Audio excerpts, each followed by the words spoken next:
Well, time for us to spend some time in the kitchen, and this is something for your taste buds. It is delicious. It's all of the delicious flavors of Italy. Now, we have Teresa joining us in studio this morning to really show us how to have some fun with fresh tomatoes and really how to make, I think fresh tomatoes, they have to be probably the hardest working veggie out there, and it is a real kitchen superstar. So pay close attention because Teresa's going to make it so easy, and she's making an easy tomato sauce that just screams delicious.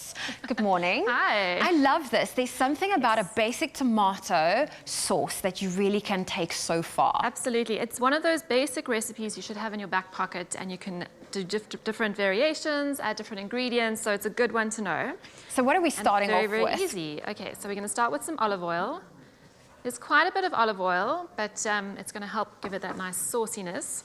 And then we're going to add some whole garlic, so it's been peeled but not chopped. Okay. And normally I would chop up my garlic, so this one we just keep it whole. We're going to keep it whole and just keep the temperature low to medium. You don't want to fry that garlic. You want it to gently infuse into the oil. So you want to cook that for about 5 minutes. And at this point, you can also add some herbs like basil, also to infuse into the oil, which is really delicious. And these are your dried herbs, You can use fresh as well. Okay. Yeah. So that would be delicious. And just let that cook slowly. There we go. And then we're also going to be using fresh tomatoes today, which is really nice. So you can use any variety. And this is different. I mean, I'm someone that will buy a tin of tomatoes. Yeah. I mean, I don't always have fresh tomatoes on hand, but then I buy the tin tomatoes. Yeah, no, absolutely. I mean, you can use those as well. But there is something about the fresh tomatoes, because what you'll see is, as they start to cook, they'll burst, and then they'll combine with the olive oil, and they'll create this beautiful sauce. So you can hear them sizzling. So is this the basic tomato sauce that we are making, that you can use in all of your pasta sauces? This is the base? Exactly. Okay. So once the tomatoes are in, you can increase the heat a little bit, so increase to medium. And then you let that simmer for about 20 minutes with the lid off. And you'll see they'll just start getting juicy and saucy, and your sauce will start coming together. And of course, don't forget to season. You have to season. Very a good sauce has got all the right taste to it. And once it starts getting saucy, don't forget to taste it as well. Very, very important. See, I'm guilty of doing that. Like, I start off with a recipe, it smells amazing, but I sometimes forget to taste it. Yeah, no, very, very important for your seasoning. Also, tomatoes can be quite sharp. So if you're finding a little bit sour, you can add a bit of honey or a bit of sugar or something like that. Okay. And then we need to talk variations. Let's talk variations. This is our basic sauce. You can have it just like this, but there are so many things you can do to change the flavor and enhance the flavor.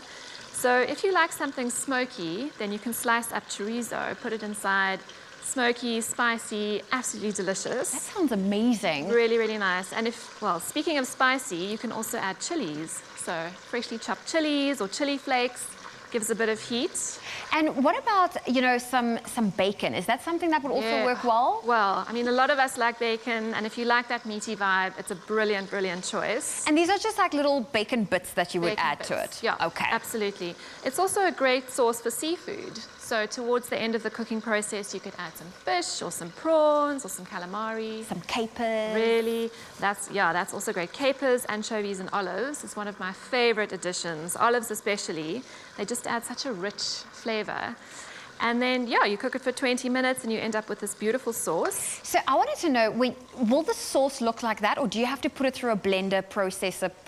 It depends. I like a bit of texture. Okay. But this one's quite smooth, so you could blend it, use a hand blender or a food processor to get it smooth. And it also freezes nicely, so if you want to make a big batch and keep some of it for later in the week, that's also a good idea. So I actually just yesterday messaged Carl, because I have this bad habit of keeping my food in the fridge a little bit longer than what they should be in the fridge. How long can we save this in the fridge for before? Because I know it's best to freeze it and we'll have a bit of a longer shelf life. Yeah. But in the fridge, if we make this batch now and I want to keep it for the week, how long can I keep it in the fridge? A couple of days would be fine. But you know, it is so easy that I think you could just make it on the day and enjoy it fresh. But a couple of days would be fine. And don't forget to serve it with lashings of Parmesan as well. So delicious. Always good. Now, I know with you mentioned earlier that some people prefer to add a little bit of sugar. How do you know you need to add a little teaspoon of sugar or just a little bit. You can just taste it. It's got quite a sharp taste. I quite like that, so I tend to not add anything sweet. But if it's a bit sharp for you, just a half a teaspoon or a teaspoon of sugar will do the trick. There we go. Well, nice Teresa, thank you for showing us how to make this amazing basic tomato sauce for your next pasta night. And remember, she's giving you different variations on how you can really spice it up or really just make it your own and really enjoy with your dinner with any sauce. In fact, you can keep it in the freezer for a long time and a couple of days in the fridge. We have this recipe and the steps to it available for you. You can check out our website, that's expressoshow.com, and look at that. I feel like that's going to be amazing for lunch today. Oh, yummy.